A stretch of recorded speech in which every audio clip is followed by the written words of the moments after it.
Junta, building better Africa. Mr. Ngwila. Yes. Funsolomwe amalawa kuliyembekezera. Ayo Bakili Muluzi TV.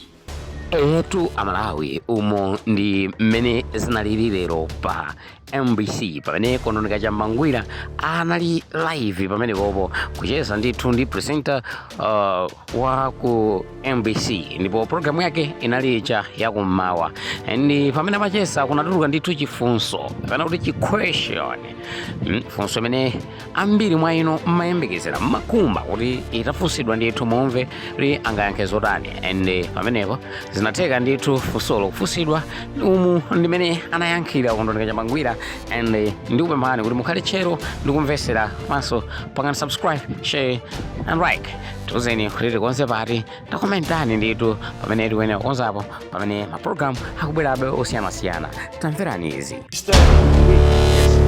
Funsolomwe amalawa kuliyembekezera. Ayo Bakili Muluzi TV.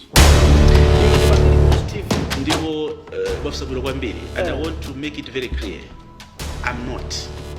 Okay. Ine si Bakili Muluzi TV. Ndifanya na akupanganisa associated with Bakili Muluzi. I think because some of the elements I mean ndima banga akuzofanana nako ndiyeyo because number one, if you look at Bakili Muluzi TV, he has always supported the current leadership. I do the same. Okay, I think another socialist, JP, has been doing the same. Okay, sinindeka, but my social media influencer, ochulukirapo, now also timabanga support or tumabanga support the current leadership. Okay, so that makes us more similar. Number two, if you talk of kufufuza mwina kwa information, Bakili Muluzi will go kufufuza is this. I cannot speak on his behalf whether that is true or not. I'm not Bakili Muluzi. Okay, Inesu, I will do the same because Cindy Mafuna, for example, has sanko kuti wina aberezi sanko chifukwa kuna zinthu zambiri mbiri wina alande ufulu wa Malawi, so ngati nzika Inesu I took an initiative to come in and say no, ndi dziko lathu, let's do something. Okay, what I will never do, like what my colleague Bakili Muluzi TV would do is that Inesu mabisa number one Identity.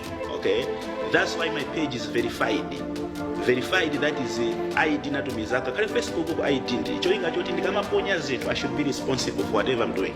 Ngati ndikunama, ngati ndikupeka nkhani, someone should be able to say you did this because it's an official page. Sichikopa and I always mention my name. Okay, number two, I will not go personal.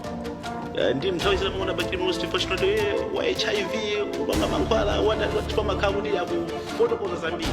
I will never go personal.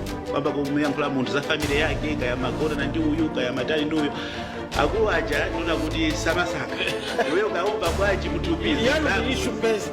Ineo zaidi is issue based. Nimangotengako issue yo ndikuipa angati munthuyo akozobwera kuzapanga refute abwere tena kuti panga refutes.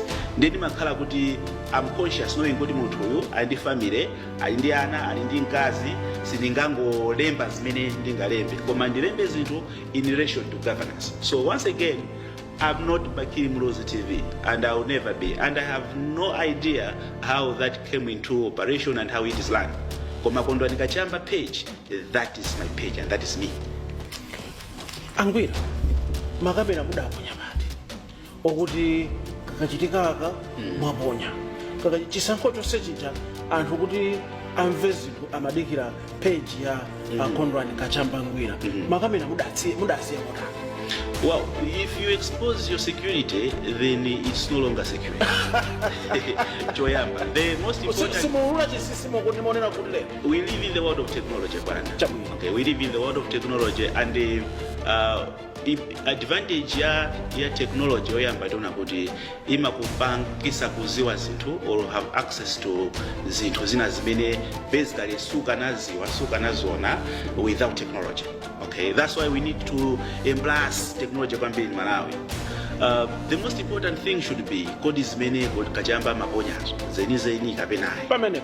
Okay, because if I say dayangana ni dali sheet number jakati ya constituency yakati alemba zakati, you go there and you confirm yes it's true, then that's the most important thing. chifukwa ngati ndilembe zoti sizili kumene koko, then it becomes propaganda, and that's dangerous because information can bring chaos in a country. So I'm a responsible citizen. Ndikaona ndikamalemba, it's something that is verified. So you're sure kuti zimene mapanga post nthawi ya after 16 September zisankho zija chilichonse ndithu it was verified makazo? Ngati alipo wina amene akhozonena kuti this was not right, I'm here, this is Kachamba, anene kuti ichichi was not right, ichichi munapanga chani, because I don't just lie, I verify information. I'm a responsible citizen, by the way. Okay, I'm a responsible citizen, by the way. I am an entrepreneur. I should not destroy my business with propaganda, because the moment I have my issues on what and what, I will destroy my character. And if my character is destroyed, I will not find a business in Malawi. I'm a consultant. Okay, we have a microfinance. Our offices in Namiwa, my business in Andiena. If I, as the leader, my propaganda, then that destroys me. Why should I do that? 16 September apita, makamera apita, tajambula chisankho, matalishiti zina zoterozo. Tiena mora, what is next? As Kondwani. Well, makamera sana pite completely. We cannot completely say makamera apita. Mwina fusolina, inu mukwanisa kumanena kuti kwakuti kuliza kuti mupitiriza kupanga zimenezi chifukwa mwayenenesa ndithu motsimikiza kuti na aboma ndi mmalikonda zedi. Mukwanisa ma checks and balance kupanga aboma kapena mwina timva posa chedwa pakuti Ngwila kukhala ngati nduna ya trade ukuku. Ndio basi makamera yanatsekera pompo. So go up to Amazon. That's the first thing. I cannot predict what comes tomorrow. But what I can assure you is that Ineo, I'm not that kind of a guy. I mean, wina kuzondika mutumba, unena kuti osayankhule. And let me tell you Naguti, I don't rush whether public in photo if I spot a mistake. Even the previous government will tell you Naguti. Tikaona vuto choyamba, we first engage that officer. Bwana timona ngatira banga is. Oh, you mean you even engage the past government? Oh yes, ministers have been there at Capitol Hill. Engage ministers, engage the principal secretaries. Mabwana, can we do this? This is not right. Can we do this? Okay. Indoors, chifanyona kuti ukangoti uona kavuto kale kali pa social media, it means you are not after correcting, you are after embarrassing that person, which is not right. You first of all engage that person. So even the current administration, if there is a problem, you don't expect me pa Facebook. No. We first of all engage the authorities. I might have that information which might be wrong sometimes. One may clarify indoors. I know information here. I know if John. Okay, can we fix this? Yes. It's fixed. Yes, it's okay. If it's not fixed, now we take the other step. We make it known to the public. No. We have been pushing for this. I'll give you an example. The past government will tell you, we had some investors, from India, and it was a process, my legumes. It was 12 billion project. Wow. Okay, they came here in Malawi. They made the administration here in Malawi. And nkani yakera ngoti angopereka malo olena kuti tiike ma factories tiyambe kupanga process.